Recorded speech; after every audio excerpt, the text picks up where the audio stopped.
Hello, my name is Amari Robinson, and I'm a student here at North Carolina Central University, currently studying under the psychology program. This is my final presentation for my class, Psychology as a Profession.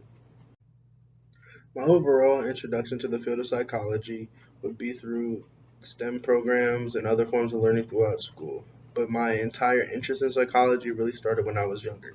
As a kid, a lot of the shows I would watch, a lot of the movies I would see, and a lot of the books I would read really kind of pulled at me with these mysteries and these questions and these observations that nobody else could seem to solve or nobody else could seem to think about, but somebody out of that finding the solution or finding the reasoning or finding the overall what makes this what.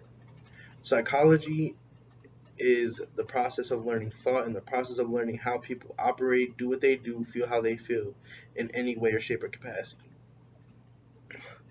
As a student and as a person wanting to work in the psychological field, I have a lot of goals in mind, but mainly I would love to be a forensic psychologist. I love the ability to do these things and to be immersed in that field where people are seeing the hard parts of life, seeing the hard decisions, seeing the mistakes that people make, and trying to make a reason out of them as to why that's happening in their own lives, or trying to see why this person is affected by this person, or so on and so on.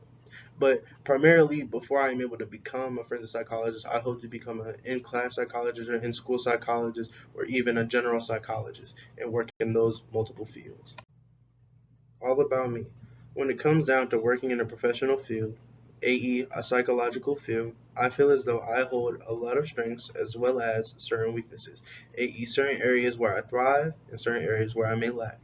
When it comes down to my personal strengths, I feel like I am really good when it comes to problem solving. I feel like any situation put in front of me is easily accomplished, as well as my ability to observe certain situations and certain changes around my environment. I feel as though when it comes down to my work ethic, I am also a very attentive person. As a worker, I feel as though communication is key, the ability to hold conversation is as well, and the ability to always remain level headed is something that is a dime a dozen. When it comes down to my areas of support, I feel as though all I have left is my family. I always hold them dear and they always support me through whatever I have to do. My mother, my grandmother, my uncles, my grandfather, and even my aunts. I love my family and everything they've done for me, and I appreciate all they've done for me, and their continued support is always appreciated more than anyone else's. Now, when it comes down to the areas where I feel like I lack, I feel as though my time management and my teamwork do need a lot of R&R. With strengths come weaknesses, and with results come effort. When it comes down to my time management skills, my overall goal and my overall plan is to do better and to improve. So the only way I know about doing that, and the only way I plan on going about doing that, is to do a lot better when it comes to my scheduling, especially throughout my days and especially with my assignments.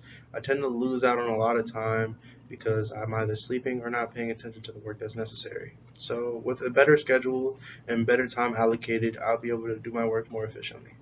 And when it comes to teamwork, though I am not a fan of working with people, I will do my best to step out of my comfort zone and make an effort to still work with people regardless of how they treat the work or treat the assignments. But I do feel as though I've had only bad experiences with group work.